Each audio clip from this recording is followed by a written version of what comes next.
ದೆಹಲಿಯಲ್ಲಿ ಪ್ರತಿಭಟನೆ ವೇಳೆ ಕಾಂಗ್ರೆಸ್ ನಾಯಕರಾದ ರಾಹುಲ್ ಗಾಂಧಿ ಮತ್ತು ಪ್ರಿಯಾಂಕಾ ಗಾಂಧಿ ಅವರನ್ನು ಬಂಧಿಸಿದ ಹಿನ್ನೆಲೆ ಮಂಗಳೂರಿನಲ್ಲಿ ಕಾಂಗ್ರೆಸ್ ಮುಖಂಡರು ಮತ್ತು ಕಾರ್ಯಕರ್ತರು ಪ್ರತಿಭಟನೆಯನ್ನು ನಡೆಸಿದರು. ಕೆಪಿಸಿಸಿ ಅಧ್ಯಕ್ಷ ಬಿಕೆ ಹರಿಪ್ರಸಾದ್ ಅವರ ಸೂಚನೆಯ ಮೇರೆಗೆ ನಗರದ ಎಂಜಿ ರಸ್ತೆ ಲಾಲ್ಬಾಗ್ನ ಗಾಂಧಿ ಪ್ರತಿಮೆ ಎದುರು ಕಾಂಗ್ರೆಸ್ ಮುಖಂಡರು ಹಾಗೂ ಕಾರ್ಯಕರ್ತರು ಸೇರಿ ಕೇಂದ್ರ ಸರ್ಕಾರದ ವಿರುದ್ಧ ಆಕ್ರೋಶ ವ್ಯಕ್ತಪಡಿಸಿದರು. ಪ್ರತಿಭಟನೆ ಬಳಿಕ ಕಾರ್ಯಕರ್ತರು ನಗರದ ಪಿವಿಎಸ್ ಸಮೀಪದ ಬಿಜೆಪಿ ಕಚೇರಿಗೆ ತೆರಳಿ ಮುತ್ತಿಗೆ ಹಾಕಲು ಯತ್ನಿಸಿದರು.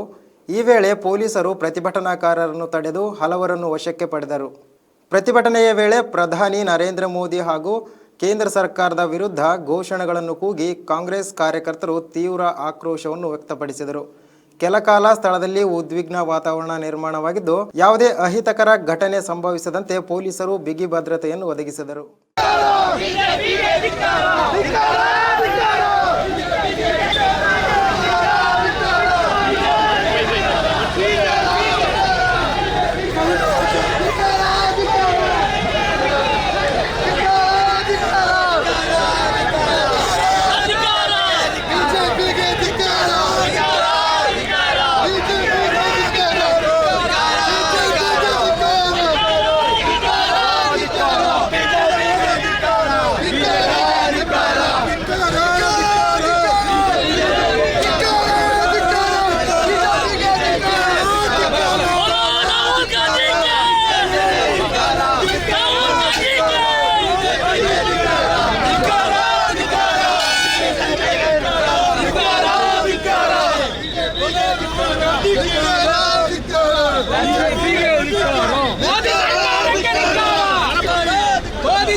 ನಮ್ಮ ನಾಯಕರಾದಂತ ರಾಹುಲ್ ಗಾಂಧಿ ಅಲ್ಲ, ಈ ಬಂಧನಕ್ಕೆ ಹೆದರಿ ಓಡುವಂತ ಸಿದ್ಧಾಂತ ಕಾಂಗ್ರೆಸ್ ಪಕ್ಷದ ಸಿದ್ಧಾಂತ ಅಲ್ಲ ಎಂಬ ಮಾತನ್ನು ಈ ವೇದಿಕೆಯ ಮುಖಾಂತರ ಹೇಳಲಿಕ್ಕೆ ಬಯಸುತ್ತಿದ್ದೇನೆ.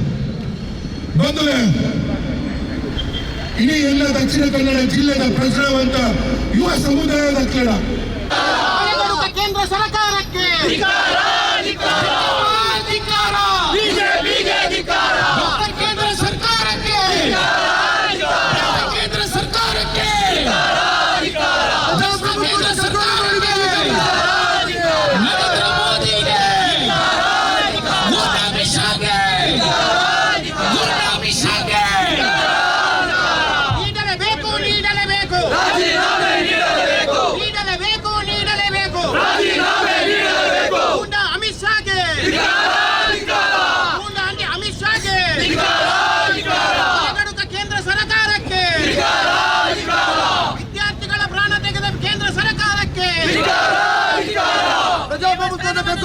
ಬಿಜೆಪಿ ಸರ್ಕಾರಕ್ಕೆ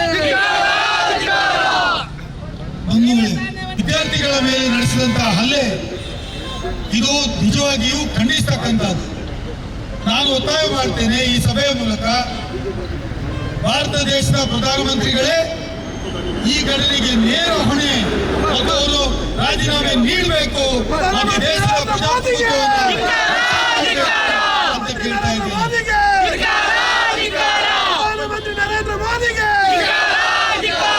ದೇಶದ ಪ್ರಧಾನಮಂತ್ರಿಗಳು ಈ ದೇಶದಲ್ಲಿ ಏನೂ ನಡೆಯಲಿಲ್ಲ ಅಂತ ಹೇಳುವ ರೀತಿಯಲ್ಲಿ ಇವತ್ತು ಸಂಸತ್ತು ನಡೆಯುತ್ತಿದ್ರು ಕೂಡ ಅಲ್ಲಿ ಯಾವುದೇ ಗೋಜಿಗೆ ಹೋಗದೆ ಪ್ರಜಾಪ್ರಭುತ್ವದಲ್ಲಿ ಯಾವುದೂ ಲೆಕ್ಕ ಇಲ್ಲ.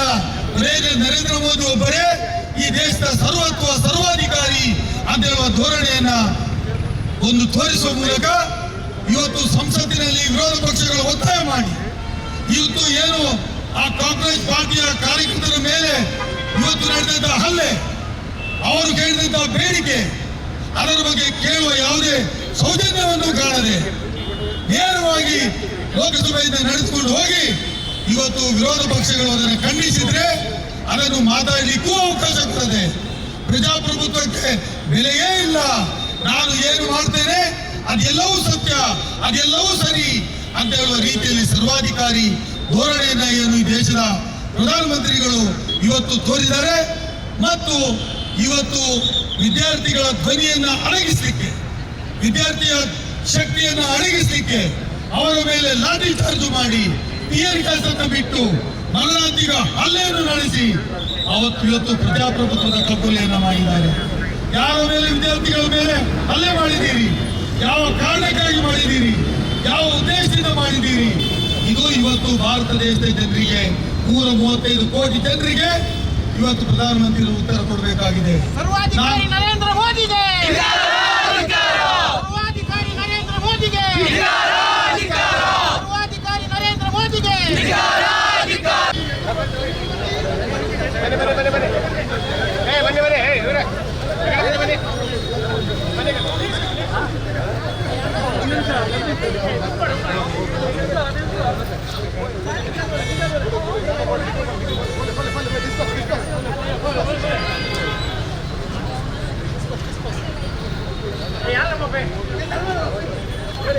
ಹನ್ನೊಂದೂವರೆ ಲಕ್ಷಕ್ಕಿಂತಲೂ ಹೆಚ್ಚು ವಿದ್ಯಾರ್ಥಿಗಳು ಇವತ್ತು ನೀಟ್ ಪರೀಕ್ಷೆಗೆ ಹಾಜರಾದಾಗ ಅದರ ಫಲಿತಾಂಶ ಬರದೇನೆ ಪರೀಕ್ಷೆಗೆ ವರ್ಷಾನುಗಟ್ಟಲೆ ಎಷ್ಟೋ ವರ್ಷಗಳಿಂದ ಶ್ರಮಪಟ್ಟು ಪರೀಕ್ಷೆಗಳಿಗೆ ಓದಿ ತಯಾರಾಗಿ ವಿದ್ಯಾರ್ಥಿಗಳು ಪರೀಕ್ಷೆಯನ್ನು ಬರೀಲಿಕ್ಕೆ ಹೋಗಬೇಕಾದ್ರೆ ಪೇಪರ್ಗಳನ್ನು ಕಾಳಸಂತೆಯಲ್ಲಿ ಮಾರಾಟ ಮಾಡಿ ಯಾವುದೋ ಒಂದು ಏಜೆನ್ಸಿಗೆ ಬಾಡಿಗೆ ಕೊಟ್ಟು ಆ ಏಜೆನ್ಸಿ ಅವರು ಇಡೀ ದೇಶವನ್ನ ಮಾರಾಟ ಮಾಡುತ್ತಿದ್ದ ರೀತಿಯಲ್ಲಿ ಪ್ರಶ್ನೆ ಪತ್ರಿಕೆಗಳನ್ನ ಸೋರಿಕೆ ಮಾಡಿ ಮಾರಾಟ ಮಾಡಿದಾಗ ಇದು ಪ್ರಶ್ನೆ ಮಾಡುವ ವಿದ್ಯಾರ್ಥಿಗಳ ಧ್ವನಿಯನ್ನ ಅಡಗಿಸುವುದು ಎಷ್ಟು ಸರಿ, ಎಷ್ಟು ಸರಿ?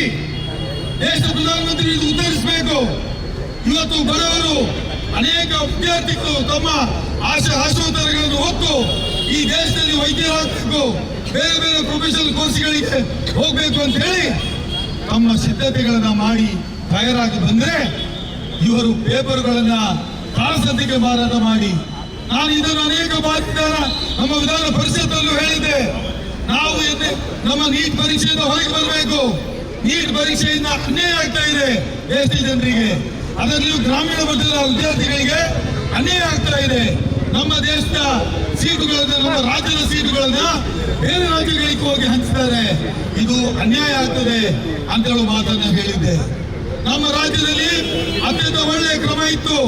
ನೀಟ್ ಪರೀಕ್ಷೆಯನ್ನು ಮೊದಲು ಕಮ್ಮನಿ ವೀರಪ್ಪ ಮೊಯ್ಲಿ ದೇಶದ ರಾಜ್ಯದ ಪ್ರಧಾನ ಮಂತ್ರಿಗಳಾಗಿದ್ದಾಗ, ಮುಖ್ಯಮಂತ್ರಿಗಳಾದಾಗ ಸಿಟಿಯನ್ನು ಜಾರಿಗೆ ತಂದು ನಮ್ಮ ವಿದ್ಯಾರ್ಥಿಗಳಿಗೆ ಯಾರು ತಯಾರು ಮಾಡ್ತಾರೆ ಅವರಿಗೆ, ವಿದ್ಯಾರ್ಥಿಗಳಿಗೆ ಇಂಜಿನಿಯರಿಂಗು ಮೆಡಿಕಲ್ಗಳಿಗೆ ನಾವೇ ನಮ್ಮ ಸೀಟ್ಗಳನ್ನ ಕೊಡ್ತಾ ಇತ್ತು. ಯಾವುದೇ ಸೋರಿಕೆಗಳಾಗಿರ್ಲಿಲ್ಲ, ಯಾವುದೇ ಪೇಪರ್ ಲೀಕೇಜ್ ಆಗಿರ್ಲಿಲ್ಲ, ಯಾವುದೇ ಪೇಪರ್ಗಳನ್ನ ಕಾಳಸಂತೆಯಲ್ಲಿ ನಾವು ಮಾರಾಟ ಮಾಡಿರ್ಲಿಲ್ಲ. ಆದರೆ ಕೇಂದ್ರ ಸರ್ಕಾರ ಯಾವಾಗ ಅಧಿಕಾರಕ್ಕೆ, ಬಿಜೆಪಿ ಸರ್ಕಾರ ಅಧಿಕಾರಕ್ಕೆ ಬಂತು, ಪ್ರತಿ ವರ್ಷ ಎಲ್ಲ ಕಾಂಪಿಟೇಟಿವ್ ಎಕ್ಸಾಮ್ಗಳ ಪರೀಕ್ಷೆಗಳನ್ನು ಲೀಕೇಜ್ ಅನ್ನ ಮಾಡಿ ತಮಗೆ ಬಂದವರಿಗೆ ಮಾರಾಟ ಮಾಡಿ ಸಮಾಜದಲ್ಲಿ ಅಶಾಂತಿಯನ್ನ ಮೂಡಿಸ್ತಕ್ಕಂಥ ಕೆಲಸವನ್ನ ಮಾಡಿದ್ದಾರೆ.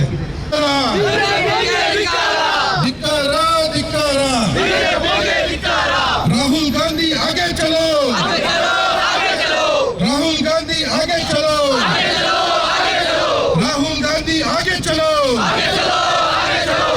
ದಕ್ಷಿಣ ಕನ್ನಡ ಜಿಲ್ಲಾ ಕಾಂಗ್ರೆಸ್ ವತಿಯಿಂದ ಇವತ್ತು ಈ ದೇಶದಲ್ಲಿ ನಡೆಯುವಂತಹ ದೌರ್ಜನ್ಯ, ಈ ದೇಶದಲ್ಲಿ ನಡೆಯುವಂತಹ ಸರ್ವಾಧಿಕಾರಿ ಧೋರಣೆ, ಈ ದೇಶದಲ್ಲಿ ನಡೆಯುವಂತಹ ಹಿಟ್ಲರ್ ರಾಜಕೀಯವನ್ನು ಖಂಡಿಸಿ ಇವತ್ತು ದಕ್ಷಿಣ ಕನ್ನಡ ಜಿಲ್ಲಾ ವತಿಯಿಂದ ನಾವು ಪ್ರತಿಭಟನೆ ಹಮ್ಮಿಕೊಂಡಿದ್ದೇವೆ. 23 ಯುವಕರ ಸಾವು, 23 ವಿದ್ಯಾರ್ಥಿಗಳ ಕೊಲೆ.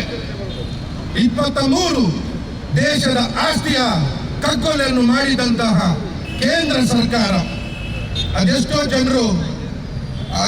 ಜನರು ಆಸೆ ಇಟ್ಕೊಂಡು ಅವರ ಮಕ್ಕಳನ್ನು ಕಲಿಸಿ ಈ ನೀಟ್ ಪರೀಕ್ಷೆಗೆ 4 ವರ್ಷ 5 ವರ್ಷ ತಯಾರಿಯನ್ನು ಮಾಡಿ ಇವರ ಮಕ್ಕಳ ಭವಿಷ್ಯದಲ್ಲಿ ನಮ್ಮ ಭವಿಷ್ಯವನ್ನು ಕಾಣ್ತೇವೆ ಎಂಬ ಭರವಸೆಯೊಂದಿಗೆ ಆ ಮಕ್ಕಳಿಗೆ ಅವರ ಮನೆಯಲ್ಲಿದ್ದಂತಹ ಮಂಗಲಸೂತ್ರವನ್ನು ಅವರ ಮನೆಯಲ್ಲಿದ್ದಂತಹ ವಸ್ತುಗಳನ್ನು ಅಡವನ್ನಿಟ್ಟು ಮಕ್ಕಳನ್ನು ಕಳಿಸಿ ಇವತ್ತು 30 ಬಾರಿಗಿಂತ ಹೆಚ್ಚು ಸಲ 7 ವರ್ಷದಲ್ಲಿ ಪತ್ರಿಕೆ ಸೋರಿಕೆ ಆಗಿ 23 ವಿದ್ಯಾರ್ಥಿಗಳ ಸಾವಿಗೆ ಕಾರಣಕರ್ತರಾದಂತ ಬಿಜೆಪಿ ಪಕ್ಷದ ವಿರುದ್ಧ ಇವತ್ತೇನು ದೇಶದ ಯುವಕರು ಜಂತರ್ ಮಂತರ್ ದೆಹಲಿಯಲ್ಲಿ ಪ್ರತಿಭಟನೆಯನ್ನು ಮಾಡ್ತಾ ಇದ್ದಾರ. ಏನು 1 ವರ್ಷದಿಂದ 1 ತಿಂಗಳಿಂದ ನಮ್ಮ ದೇಶದ ಯುವ ಶಕ್ತಿ, ನಮ್ಮ ದೇಶದ ಯುವಕರು, ನಮ್ಮ ದೇಶದ ವಿದ್ಯಾರ್ಥಿಗಳು ಲಕ್ಷಾಂತರ ಸಂಖ್ಯೆಯಲ್ಲಿ ಸೇರಿ ಇವತ್ತೇನು ಜಂತರ್ ಮಂತರಲ್ಲಿ ಶಾಂತಿಯುತವಾಗಿ ಸಂವಿಧಾನದ ಅಡಿಯಲ್ಲಿ ಏನು ಪ್ರತಿಭಟನೆಯನ್ನು ಮಾಡ್ತಿದ್ದಾರ. ಈ ಪ್ರತಿಭಟನೆಗೆ ಸಹಕಾರ ಕೊಡ್ಲಿಕ್ಕೆ ಏನು 20 ದಿವಸಗಳಿಂದ ಏನು ಅಹೋರಾತ್ರಿ ಧರಣಿಯನ್ನು ಮಾಡಿ ಏನು ಉಪವಾಸ ಧರಣಿಯನ್ನು ಮಾಡಿ ಈ ವಿದ್ಯಾರ್ಥಿಗಳ ಪ್ರತಿಭಟನೆಗೆ ಸಹಕಾರ ಕೊಡಲು ಸೋನಂ ವಾಂಗ್ಚುಕ್ ಎಂಬ ಈ ದೇಶದ ಆಸ್ತಿ, ಭಾರತ ದೇಶದ ರಕ್ಷಣೆಗೆ ಕೊಡುಗೆ ಕೊಟ್ಟಂತಹ ಈ ದೇಶದ ವಜ್ರ, ಈ ದೇಶದ ಯುವಕರಿಗೆ ಉಜ್ವಲ ಭವಿಷ್ಯವನ್ನು ನೀಡುವಂತಹ ಸಂಕಲ್ಪವನ್ನು ಕಟ್ಟಿಕೊಂಡ ನಮ್ಮ ದೇಶದ ಆಸ್ತಿಯಾದಂತಹ ಸೋನಂ ವಾಂಗ್ಚುಕ್ ಅವರು ಅಹೋರಾತ್ರಿ ಧರಣಿಯನ್ನು ಮಾಡುವಂತಹ ಸಂದರ್ಭದಲ್ಲಿ ಅವರ ಧರಣಿಗೆ ತೊಂದರೆಯನ್ನು ಕೊಟ್ಟು ನಿನ್ನೆ ವಿದ್ಯಾರ್ಥಿಗಳ ಮೇಲೆ ನಡೆದಂತಹ ಹಲ್ಲೆಯನ್ನು ಖಂಡಿಸಿ, ಬಹುಶಃ ವಿದ್ಯಾರ್ಥಿಗಳಿಗೆ ನಡೆಸಿದಂತಹ ಹಲ್ಲೆ ಇವತ್ತು ಕೇಂದ್ರ ಸರ್ಕಾರ ಪೂರ್ವಭಾವಿ ರಚಿಸಿದಂತಹ ಒಂದು ಹಲ್ಲೆ. ಈ ಹಲ್ಲೆಯನ್ನು ಖಂಡಿಸಿ ಬಹುಶಃ ಇವತ್ತು ಏನು ಆ ವಿದ್ಯಾರ್ಥಿಗಳಿಗೆ ಗೂಂಡಗಳ ಮುಖಾಂತರ, ಪೊಲೀಸಿನ ಮುಖಾಂತರ ಏನು ಲಾಠಿ ಪ್ರಹಾರವನ್ನು ಮಾಡಿದಾರ. ಬಹುಶಃ ಏನು ರಾಹುಲ್ ಗಾಂಧಿ ಅವರು ನಮ್ಮ ದೇಶದ ನಾಯಕರು, ನಮ್ಮ ದೇಶದ ಈ ಉಜ್ವಲ ಭವಿಷ್ಯಕ್ಕೆ ನಾಯಕರಾಗಿ ರೂಪಿಸುವಂತಹ ಮುಂಬರುವ ದಿವಸಗಳಲ್ಲಿ ಪ್ರಧಾನಮಂತ್ರಿಯ ಕುರ್ಚಿಯ ರೇಸಿನಲ್ಲಿ ನಮ್ಮ ದೇಶದ ಪ್ರಧಾನಮಂತ್ರಿ ಆಗುವಂತ ರಾಹುಲ್ ಗಾಂಧಿ ಅವರು ಏನು ಛಾತ್ರೋ ಕಿ ಗೂಂಜ್ ಎಂಬ ಒಂದು ಕಾರ್ಯಕ್ರಮವನ್ನು ಮಾಡುವ ಮುಖಾಂತರ, ಛಾತ್ರೋ ಕಿ ಗೂಂಜ್ ಎಂಬ ಕಾರ್ಯಕ್ರಮದಲ್ಲಿ ರಾಜ್ಯಕ್ಕೆ ಹೋಗಿ ಯುವಕರಿಗೆ ಪ್ರೋತ್ಸಾಹ ಕೊಟ್ಟು ಯುವಕರ ಸಾಥ್ ನೀಡುವಂತ ಕೆಲಸ ಕಾರ್ಯ ಮಾಡುವಂತ ನಮ್ಮ ದೇಶದ ನಾಯಕರಾದ, ನಮ್ಮ ಕಾಂಗ್ರೆಸ್ ಪಕ್ಷದ ನಾಯಕರಾದಂತ ರಾಹುಲ್ ಗಾಂಧಿ ಅವರಿಗೆ ಇವತ್ತು ಬಿಜೆಪಿ ಸರ್ಕಾರ ಸದನದ ಒಳಗೆ ಸದನದ ಹೊರಗೆ ಕೊಟ್ಟುವಂತ ಚಿತ್ರಹಿಂಸೆ, ವಿದ್ಯಾರ್ಥಿಗಳ ಪರವಾಗಿ ಸದನದ ಒಳಗೆ ಮಾತನಾಡಲಿಕ್ಕೆ ಅವಕಾಶ ಕೊಡದೆ ಇವತ್ತು ಪ್ರಜಾಪ್ರಭುತ್ವದ ಅಡಿಯಲ್ಲಿ ಇವತ್ತು ವಿದ್ಯಾರ್ಥಿಗಳ ಪರವಾಗಿ ನಿನ್ನೆ ನಡೆದಂತಹ ಹಲ್ಲೆಯ ವಿರುದ್ಧವಾಗಿ ರಾಹುಲ್ ಗಾಂಧಿ ಅವರು ಇವತ್ತು ಏನು ಪ್ರತಿಭಟನೆಯನ್ನು ಮಾಡಿದಾರ, ಈ ವಿದ್ಯಾರ್ಥಿಗಳ ಪರವಾಗಿ ಮಾಡಿದಂತ ಪ್ರತಿಭಟನೆಗೆ ಇವತ್ತು ಕೇಂದ್ರ ಸರ್ಕಾರ ಇವತ್ತು ಹಿಟ್ಲರ್ ದೌರ್ಜನ್ಯವನ್ನು ಮಾಡುತ್ತಾ ಇವತ್ತು ಸರ್ವಾಧಿಕಾರಿ ಧೋರಣೆಯನ್ನು ಮಾಡುತ್ತಾ ನಮ್ಮ ನಾಯಕರನ್ನು ಬಂಧಿಸಿದ್ದಾರೆ. ನಿಖರ ಸುದ್ದಿ, ಸದಭಿರುಚಿಯ ಕಾರ್ಯಕ್ರಮ. ನೀವು ನೋಡ್ತಾ ಇದ್ದೀರಾ ಕಹಳೆ ನ್ಯೂಸ್, ಸಮಾಜದ ಜಾಗೃತಿಗಾಗಿ ವಸ್ತುನಿಷ್ಠ ವರದಿ.